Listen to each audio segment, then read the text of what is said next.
Olá, cursistas, sejam bem-vindos. É um prazer estar aqui com vocês. Meu nome é Cibele Macedo e estamos trabalhando a disciplina de Planejamento e Promoção da Administração Pública. Peço que em nossas aulas vocês estejam munidos de papel e caneta para quando surgir alguma dúvida, vocês anotarem e depois postarem no nosso fórum de Tira Dúvidas. E já aproveitando a oportunidade para dizer que vai haver um fórum de Tira Dúvidas para cada uma de nossas aulas. Então, postem as dúvidas do fórum pertinente à aula. E para que tenhamos um bom resultado, será necessária a dedicação de vocês nos estudos e atividades da sala virtual.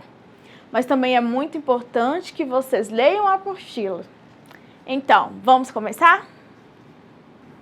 Para essa aula, temos como objetivos, primeiro, conhecer os principais planos de desenvolvimento da economia, reconhecer os planos de estabilização da economia e, além disso, vamos verificar a importância de cada um desses planos para a modernização do Estado e da sociedade no Brasil. E também de compreender a necessidade de aperfeiçoamento institucional, administrativo do planejamento, explicitar os momentos mais importantes de estruturação do planejamento e identificar a gestão dos planos plurianuais, os PAA, bem como os PAs também. Vamos falar agora do desenvolvimento dos planos no Brasil. Caro aluno, depois de você conhecer o desenvolvimento institucional do planejamento governamental, relacionando-o com a estrutura e com o funcionamento da administração pública brasileira, apresentamos os principais planos concebidos pelo governo federal. O estudo desses planos nos permitirá verificar a importância do uso desse instrumento no processo de modernização do Estado e desenvolvimento da sociedade do Brasil. Os dois primeiros planos nacionais foram praticamente impostos à sociedade. No momento político de fechamento do legislativo e da proibição de funcionamento dos partidos políticos, eliminando assim o debate do processo democrático a partir dessas duas instituições fundamentais ao processo democrático. A Constituição de 1937 possuía uma feição nacionalista e intervencionista. Ao contrário da última Constituição de 1891, que tinha um caráter liberal. Nesse momento, pensava-se em construir um Estado forte e um Estado capitalista, centrado na presença do setor estatal e complementado pelo capital nacional no esforço de industrialização do país. Vamos falar agora também das experiências do planejamento governamental no Brasil. O primeiro projeto foi o Plano Especial, que foi instituído pelo Decreto-Lei número 1058, de 19 de janeiro de 1939, em plena vigência do Estado Novo. Tratava-se do primeiro plano quinquenal brasileiro, que tinha como objetivos principais promover a criação de indústrias básicas, como a siderurgia, a execução de obras públicas e também de promover a defesa nacional dos meios, a sustentação da ordem e da segurança do país. O próximo plano foi o POE, Plano de Obras e Equipamentos, criado através do Decreto-Lei 6.144, de 29 de dezembro de 1943, que teve uma duração de 2 anos, sendo alterado em 1945 com a deposição de Vargas e extinto em 1946 com o presidente, né, no governo do presidente Eurico Gaspar Dutra. O objetivo fundamental do plano de obras era de garantir, pela elaboração de um orçamento especial, a realização de obras públicas consideradas prioritárias, além de incentivar as indústrias básicas. Da mesma extensão temporal que o POI, né, de 5 anos, o Plano SALT foi uma tentativa de coordenação dos gastos públicos. Ele foi instituído pela Lei nº 1102 e possuía um caráter plurissetorial, vários setores. E foi o primeiro plano com aprovação prévia do Congresso Nacional. Da mesma extensão que o POI, né, de 5 anos, o Plano SALT foi uma tentativa de coordenação dos gastos públicos. Ele foi instituído, né, pela Lei 1102 e, como eu falei, ele tinha esse caráter multissetorial, né, que era de saúde, transporte, educação. E ele vai entrar em execução em 1949, que vai ser na fase final do governo Dutra. Ou seja, dos cinco anos previstos do plano, né, só 2, 1949 e 1950, foram cumpridos pelo governo que o instituiu.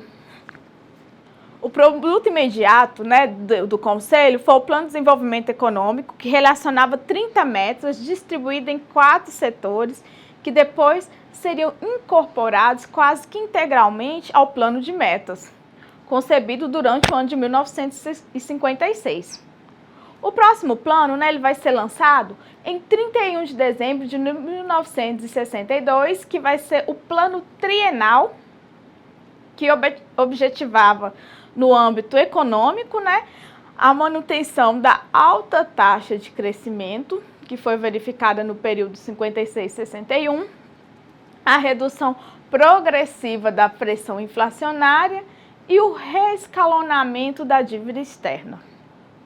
Além disso, pela primeira vez, previam-se algumas adequações na distribuição de renda, com a realização das reformas de base administrativa, bancária, fiscal e agrária. O plano trienal também inovava ao restringir sua execução ao mesmo período da gestão presidencial, 1963 a 1965. Agora vamos falar do Plano de Ação Econômica, que foi concebido, o PAI foi concebido no primeiro governo após o golpe militar em 1964, no mandato do general Carlos Castelo Branco, que foi de 1964 a 1967.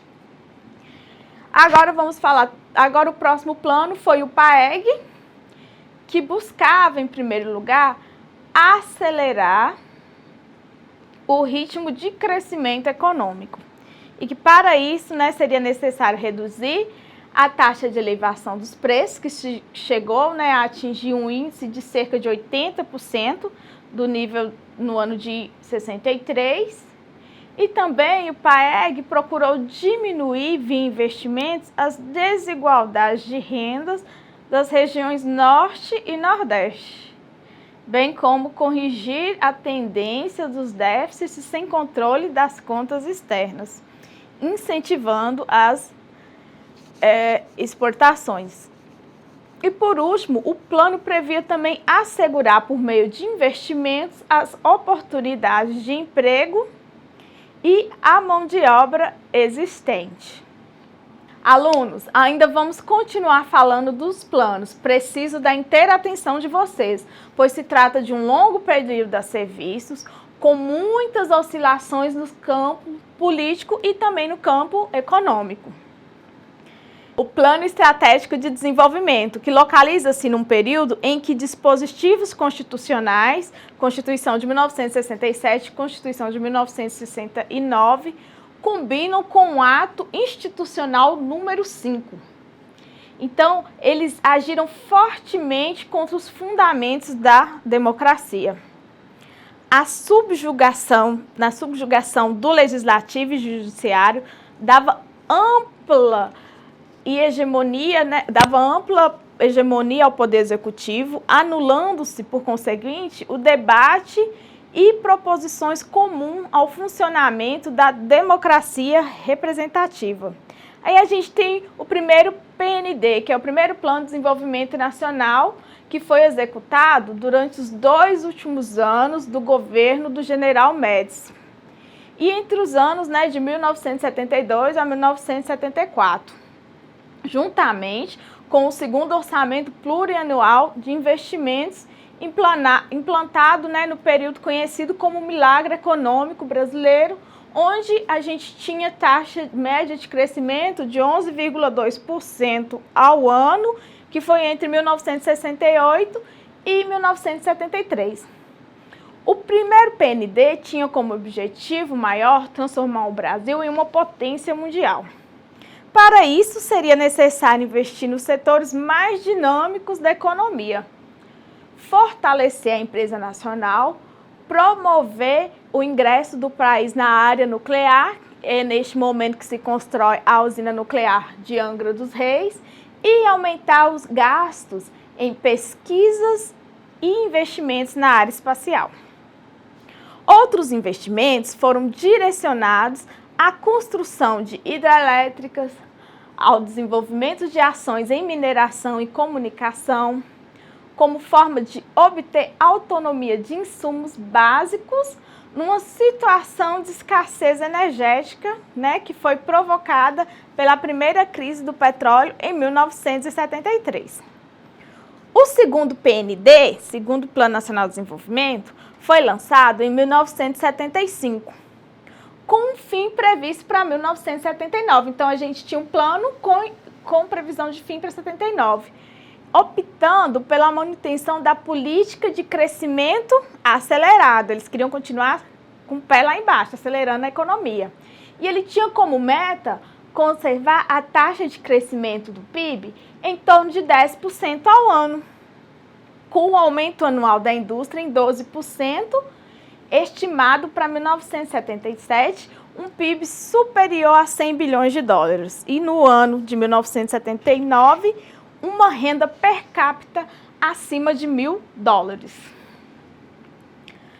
Depois de um grande período conturbado do nosso país, tanto no plano político quanto no plano econômico, temos o Plano Real, que foi implantado progressivamente a partir de dezembro de 1993 e finalizado mediante a troca do meio circulante em 1994, que é isso, gente, mediante a troca de moeda, tirou-se o cruzado, entrou o real. Ao contrário dos 6 planos anteriores, o Plano Real obteve a estabilidade econômica, que ele perseguia, e promoveu as condições necessárias à retomada do planejamento governamental. Agora a gente vai falar sobre a estrutura desse planejamento governamental. E o processo de estruturação do planejamento no âmbito da administração federal, a rigor, a estruturação da atividade de planejamento no interior da administração federal acontece a partir do segundo movimento da reforma administrativa, que se dá entre 1964 e 1967. O planejamento passou a ser organizado como um sistema, passando a ter caráter permanente no interior da gestão pública. Até o final dos anos 80, o conceito de público restringia-se muito à esfera estatal. A Constituição de 1988 institucionalizou princípios referentes à participação e ao controle social, fazendo com que a ação societária viesse a ser reconhecida como integrante da ideia de público. Tal iniciativa constitucional exerceu grande influência na formatação de políticas públicas e na seleção de seus participantes durante o processo decisório. É possível verificar que em vários dispositivos da Constituição Federal de 1988 ampliam-se a participação e o controle social em espaços públicos, até então considerados exclusivos da ação estatal. Como fixa a Constituição de 1988 em seu artigo 174, o Estado, como agente normativo e regulador da economia, terá como uma das suas funções o planejamento, que será determinante para a área governamental e indicativo para o setor privado. Dentro da Constituição, vamos falar da Lei de Responsabilidade Fiscal. Ela foi, 12 anos após a promulgação da Constituição, vai ser sancionada a Lei Complementar número 101, de 4 de maio de 2000, que vai ser a Lei de Responsabilidade Fiscal, a LRF. O Tesouro Nacional entende que a LRF estabelece normas de finanças públicas voltadas para a responsabilidade na gestão fiscal, mediante ações em que previne riscos e corrijam desvios capazes de afetar o equilíbrio das contas públicas, destacando-se o planejamento, o controle, a transparência e a responsabilização como premissas básicas. Tal lei pretende reforçar a articulação das atividades de planejamento e execução dos gastos públicos. Vários aspectos da LRF dão relevo à ação planejada e transparente da administração pública. Como informam, por exemplo, dois autores, o Cunha e o Marques. O que eles falam? Eles falam que a responsabilidade na gestão fiscal pressupõe a execução da ação governamental respaldada em propostas planejadas que rejeitem os limites e as condições institucionais impostas e resultem no equilíbrio entre receitas e despesas, para que o governo consiga alocar melhor os recursos que a sociedade coloca à sua disposição para atendimento às suas demandas. E os autores afirmam que o planejamento é o alicerce da Lei de Responsabilidade Fiscal. Quem planeja tem melhores condições de cumprir os demais dispositivos. Então, Constituição e planejamento vão estar sempre interligados. É bom nos atentarmos às diretrizes da Constituição, pois a partir delas temos a ideia de plano como parte do nosso ordenamento jurídico. A Constituição Federal de 1988 e as demais emendas constitucionais, que a última foi a 57 de 18 de dezembro de 2008, fornecem um modelo de estrutura de planejamento e orçamento. Com a introdução do planejamento plurianual, o PPA, e das políticas públicas e da Lei de Diretrizes Orçamentárias, a LDO, que se articulam com a formulação e exceção dos orçamentos e também com procedimentos de controle fiscal. Agora a gente vai falar do PPA, o Plano Plurianual. E alunos, como podemos verificar, a Constituição Federal de 88, na parte referente ao planejamento governamental, teve a clara intenção de entregar o PAA ao orçamento, ao tornar obrigatória a adoção dele. E também da Lei de diretrizes orçamentárias, a lei de orçamento anual pelos diversos níveis do governo, ou seja, a LDO e a LOA têm que estar alinhados aos dispositivos enunciados no PEA. As dificuldades encontradas pelo Estado em continuar o financiamento a programas desenvolvimentistas, bem como a existência de uma administração pública incapaz de atender razoavelmente as demandas sociais, ensejaram o fortalecimento de ideologias que defendiam a redução do Estado e aumento da presença do mercado em espaços públicos. Como forma de fortalecer este instituto, verificamos que nenhum investimento cuja execução ultrapasse um exercício poderá ser iniciado sem prévia inclusão no plano plurianual, ou sem que a lei autorize a inclusão, sob pena de recorrer em crime de responsabilidade. Parágrafo 1º do artigo 167 da Constituição. Além do mais, o artigo 166, parágrafo 3º, inciso 1º, prevê que as emendas ao projeto de lei do orçamento anual ou aos projetos que o modifiquem somente podem ser aprovadas caso sejam compatíveis com o PAA e com a LDO. Nesse mesmo sentido, o 4º parágrafo do mesmo artigo assinala que as emendas ao projeto da LDO não poderão ser aprovadas quando incompatíveis com o PAA. Sabemos que o Brasil entrou tardiamente naquele processo de reforma do Estado, que iniciou lá em 79, com o governo lá da Thatcher, que a gente já falou anteriormente, e que, na verdade, isso aconteceu no momento posterior. E no Brasil, esse movimento aí vai acontecer no governo do Fernando Henrique Cardoso, que vai ser através do ministro Bresser, da pasta de administração federal, que vamos ter essa reforma de Estado e que vai ser reformulado o projeto de Estado brasileiro.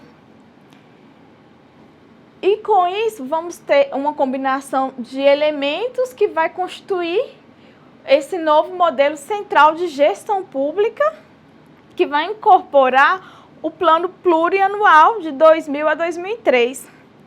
Então, a ação governamental fica estruturada através de programas, ou seja, primeiro vai ter o quê? Organização por programas, fortalecimento da orientação estratégica, seletividade, gerenciamento e avaliação. E o programa é o quê? O programa é um instrumento de organização da ação governamental. É o elemento de integração entre o plano plurianual e os orçamentos anuais, a execução e o controle. O nascimento de um programa ocorre no momento em que se identifica um problema ou uma demanda da sociedade, que o governo precisa resolver ou atender. Por exemplo, o trabalho infantil. Em seguida, o problema deve ser mensurado como meio de indicador, no caso, o percentual de crianças que trabalham até 14 anos. O passo seguinte é definir um objetivo a ser alcançado, que resulte numa variação do valor numérico do indicador. No exemplo citado, poderia ser redução do percentual a 0, o que significa uma erradicação do trabalho infantil. O que a gente observa? Que o programa está diretamente relacionado à identificação e à mensuração de um problema que, de acordo com a análise, não há nos manuais produzidos para orientar a elaboração de um PAA. Uma definição razoável para esse termo, que reconhecido, não se trata de uma tarefa fácil a resolução desses problemas. O ciclo de gestão do PAA compreende, além da elaboração do plano, a implantação dos programas que o constituem e seu monitoramento, bem como a avaliação e a revisão do plano. A elaboração do PA será seguida pela discussão no âmbito do legislativo. Aprovado o plano, inicia-se sua implantação. É fundamental que se tenha claro que desde a sua elaboração, o modelo de gestão desse plano é importante. Então, veja a seguir as etapas de construção do PA. A primeira etapa é a elaboração, processo de construção da base estratégica e definição dos programas e ações, por intermédio dos quais se materializará a ação do governo. O PA elaborado será apresentado sob forma de projeto de lei para discussão do Legislativo. A implantação. Implantação é a operacionalização do plano aprovado, através de seus programas, em que há disponibilização de recursos por meio de orçamentos anuais e tem caráter fundamental. Aí temos o monitoramento. O monitoramento é o processo de acompanhamento da execução das ações do programa, visando a obtenção de informações para subsidiar decisões, bem como a identificação e a correção de problemas. A avaliação, que é o acompanhamento dos resultados pretendidos com o PA e o processo de utilizado para alcançá-los. A avaliação do plano vai buscar aferir até que ponto as estratégias adotadas e as políticas públicas desenvolvidas atendem às demandas da sociedade, que norteiam a elaboração de programas integrantes do PA. E também temos a revisão, que é o processo de adequação do plano às mudanças internas e externas da conjuntura política, social e econômica, que vai ser por meio da alteração, exclusão ou inclusão de programas. A revisão do PPA resulta dos processos de monitoramento e avaliação. Vamos falar agora do sistema de planejamento e orçamento federal. O planejamento como sistema foi instituído pelo Decreto-Lei número 200, de 25 de fevereiro de 1967. Aí tem um autor, o Beltrão, o que ele vai dizer?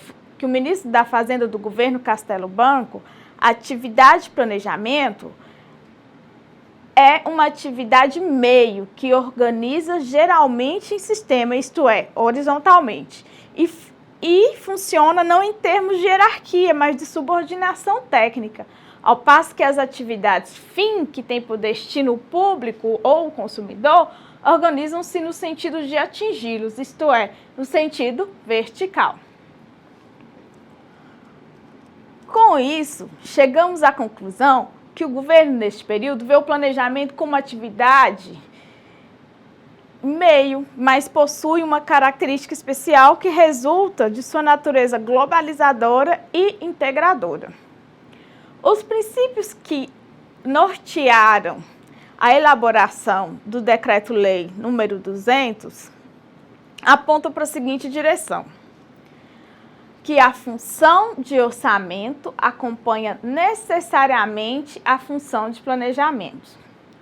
Os planos se desdobram ordinariamente em programas anuais e o orçamento nada mais é do que o custo do programa anual. No artigo 7º do Decreto-Lei número 200 diz que a ação governamental obedecerá o planejamento que vise a promoção do desenvolvimento econômico e social do país e da segurança nacional.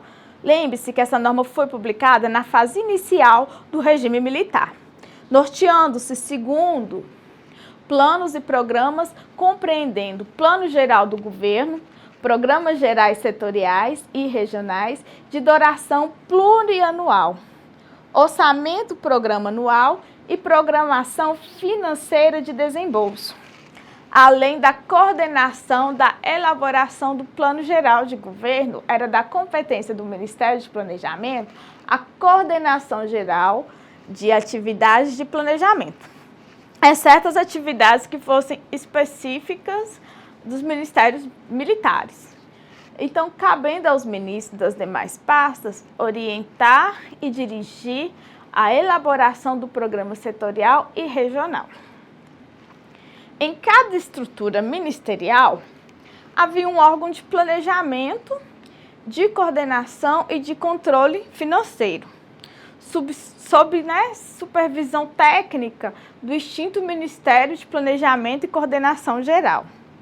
Mas, recentemente, o Sistema de Planejamento e Orçamento Federal, o SPOF, foi criado através da Lei 10.180, de 6 de fevereiro de 2001, que, de acordo com o artigo 2º dessa norma, o SPOF tem por finalidade formular o Planejamento Estratégico Nacional, formular planos nacionais, setoriais e regionais de desenvolvimento econômico e social, formular o plano plurianual, as diretrizes orçamentárias e os orçamentos anuais, gerenciar o processo de planejamento e orçamento federal e promover a articulação com os estados, o Distrito Federal e os municípios, visando a compatibilização de normas e tarefas afins aos diversos sistemas nos planos federal, estadual,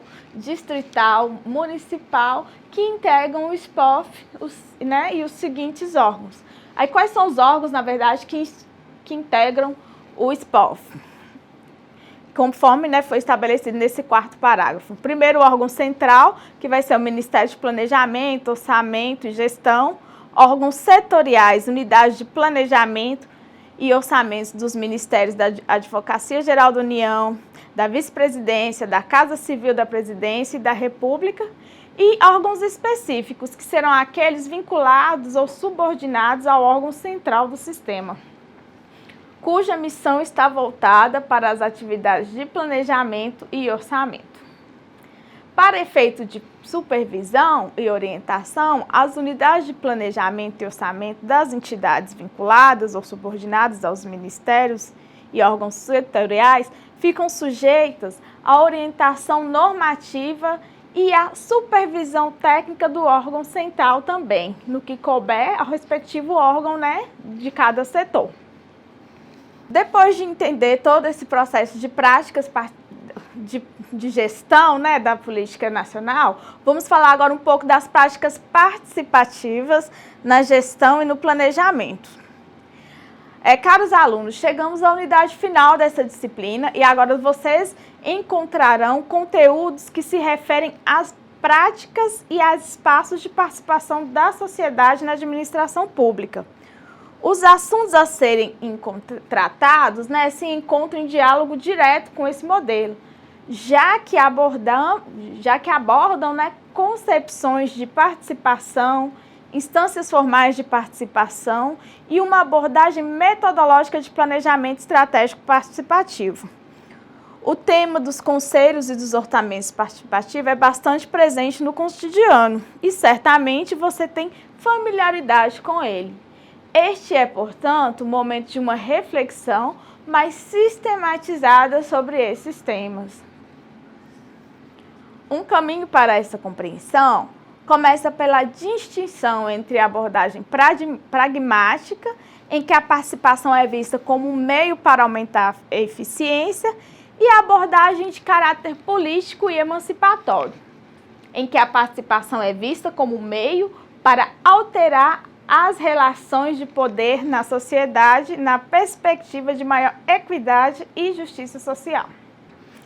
A participação somente é revelada por meio de canais que a sociedade disponibiliza. Entre esses se destaca a organização da sociedade civil, forma mais operacional que exige a competência de grupos através da representatividade de lideranças, legitimidade dos processos, participação da base, planejamento participativo,